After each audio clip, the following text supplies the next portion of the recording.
Ini adalah anak yang sangat ajaib. Ular raksasa itu hanyalah mainan untuknya. Manusia dan ular itu bermain bersama. Mereka bagaikan sahabat karib. Gigi gadis ini lebih hebat.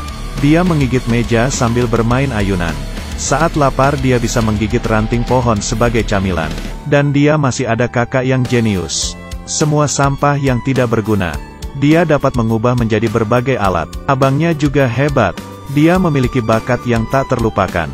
Hanya sekali dilihat saja dia dapat mengingat semua isi buku. Kakak beradik yang sangat hebat ini. Hari ini mereka mendapat kabar buruk. Rumahnya kebakaran. Orang tua mereka meninggal dalam bencana ini. Semenjak itu mereka bertiga menjadi yatim piatu. John adalah sahabat ayah mereka. Dia mengatur wali baru untuk 3 anak ini. Orang tersebut adalah paman sepupu yang belum pernah mereka temui. Dan paman ini juga tidak tahu nama mereka. Yang dia minati adalah warisan besar yang ditinggalkan oleh orang tua dari anak-anak tersebut. Mimpi buruk mereka bertiga baru saja dimulai. Tiap hari ada kerjaan kotor yang tak terselesaikan. Max dan Lucy mencuci tumpukan piring kotor yang lama. Lily membersihkan rak yang penuh dengan tikus. Dan lantai kotor yang susah dibersihkan. Yang paling parah, pamannya mengundang teman-temannya, dan menyuruh mereka bertiga untuk memasak. Mereka tidak pernah memasak. Tidak tahu harus bagaimana memulai di dapur yang kotor ini. Saat membuka lemari hanya ada kecoa. Selain sampah, yang ada hanyalah botol bekas. Untung saja Lily menemukan pasta. Ditambah dengan baskom yang ditemukan adiknya. Akhirnya makan malam tersedia. Tetapi paman sengaja mempersulit mereka. Dengan alasan tidak ada daging sapi. Dia langsung menamparkan Max. Lily langsung berkata, sebelum mereka dewasa, paman jangan berharap bisa mendapatkan warisan. Karena inilah mereka dikurung di sebuah kamar. Keesokan hari, paman yang ingin menerima warisan, membawa mereka bertiga menuju rel kereta api. Kemudian dia mengunci pintu mobil. Dia berencana membunuh mereka bertiga. Wali ini sangat keterlaluan. Dia mengunci 3 anak di dalam mobil. Dan meletakkan mereka di tengah jalan rel kereta api. Pintu mobil sudah terkunci. Menghadapi kereta api yang akan tiba. Apakah ketiga anak ini dapat bertahan hidup? Max dan Lily terus mencari cara. Hanya Lucy yang kurang pengetahuan masih terlihat sangat senang. Di saat ini, dengan kepintaran Max, dia berhasil menemukan sebuah cara, yaitu dengan mengubah alat pengatur jalur kereta, maka akan mengubah arah jalannya kereta api. Tetapi jaraknya sangat jauh. Mereka sama sekali tidak dapat dicapai. Kereta api semakin dekat. Lily menggunakan keterampilan kreatifnya. Dia menyobek segel kursi, kemudian menyuruh Lucy menggigit mainan di belakang. Lalu dia merobek kursi, dan mengeluarkan pegas dan ditempelkan ke kepala boneka. Dengan kuat dia membuka jendela kecil. Peluncur sederhana seperti itu berhasil dibuatnya. Lalu dia mengencangkan pegas, dan melemparkan boneka itu. Tetapi kurang kuat. Setelah beberapa kali percobaan, akhirnya mereka berhasil. Kereta api semakin dekat. 3 bersaudara ini menarik dengan sekuat tenaga. Di detik terakhir kereta api mendekat. Mereka berhasil mengubah arah kereta api. Akhirnya mereka selamat. Paman mereka tertawa dan terdiam. Di saat ini John tiba. Setelah mengetahui perbuatan wali ini, dia segera mencabut hak asuhnya, lalu mengantar mereka ke tempat pengasuh baru. Paman ini juga orang aneh. Dia suka memelihara binatang aneh, terutama suka pada ular. Untung saja paman ini sangat baik pada mereka. 3 bersaudara ini merasakan kehangatan keluarga lagi. Tetapi bahagia selalu sebentar saja.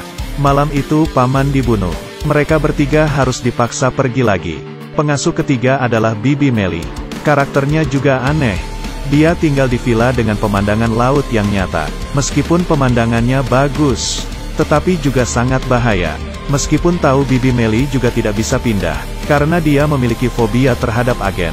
Sehingga dia terpaksa harus tinggal di sini. Meskipun karakternya aneh, tetapi sangat menyayangi mereka bertiga. Namun semua ini tidak berlangsung lama. Saat mereka pergi membeli sayur, paman mereka muncul. Dia menyamar sebagai kapten kapal, memanfaatkan cacat kakinya untuk mendapatkan belas kasihan dari Bibi Melly. Lalu Bibi Melly membawanya ke rumah. Dia meninggalkan mereka bertiga untuk membeli sayur. Saat mereka pulang, mereka menyadari bahwa Bibi Melly menghilang. Di jendela terdapat sebuah lubang besar. Hanya ada surat bunuh diri yang tersisa di samping. Max yang pintar langsung menemukan sesuatu. Ada petunjuk dari Bibi Melly. Ternyata dia tidak mati, tetapi bersembunyi di gua seberang. Namun tiba-tiba, badai kuat datang menerpa. Seluruh rumah kayu bergoyang. 3 bersaudara ini terjebak di atas tepi kayu. Saat hampir terjatuh, dengan berani mereka melompat dengan kuat. Akhirnya mereka selamat dan aman. Dan rumah yang pernah mereka tinggal juga jatuh ke dalam sungai. Kemudian mereka berhasil menemukan Bibi Meli. Tetapi di perjalanan pulang, mereka diserang oleh lintah.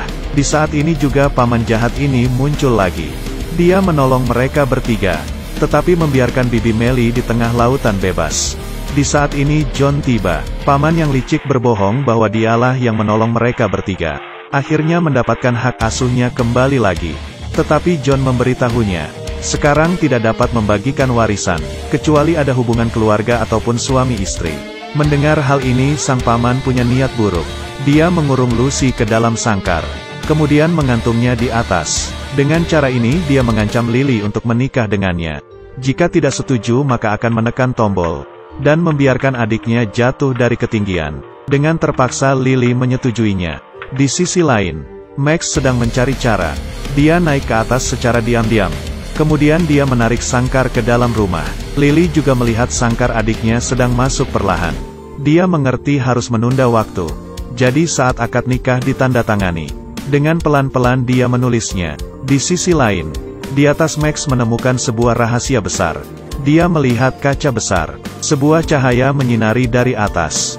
Dan semua terkumpul di atas kaca. Max maju dengan curiga. Dilihat bahwa sinar dari kaca itu adalah rumah mereka yang terbakar. Akhirnya Max mengerti. Ternyata semua ini konspirasi paman. Dia menggunakan sinar cahaya ini untuk membakar rumah. Dan membunuh orang tua mereka. Tujuannya adalah untuk warisan yang besar. Di saat ini Lily tidak dapat menunda lagi. Dia menandatangani akad nikah itu. Dengan senang paman langsung mengungkapkan faktanya. Warisan besar akan segera dia dapati. Tetapi tiba-tiba, sebuah cahaya tersinar dari atas. Cahaya itu membakar akad nikah tersebut. Ternyata Max juga menggunakan sinar dan kaca itu untuk menghancurkan niat paman. Yang menunggunya adalah sanksi hukum. Dan pertualangan 3 bersaudara ini belum selesai. Mereka kembali ke rumah yang terbakar itu, mendapatkan surat yang ditinggalkan orang tua pada mereka. Orang tua mereka berharap mereka hidup dengan tabah. Jangan takut dengan kesulitan. Percayalah bahwa kebaikan akan selalu menang atas kejahatan. Selama kalian 3 bersaudara saling memiliki, maka disitulah adanya keluarga.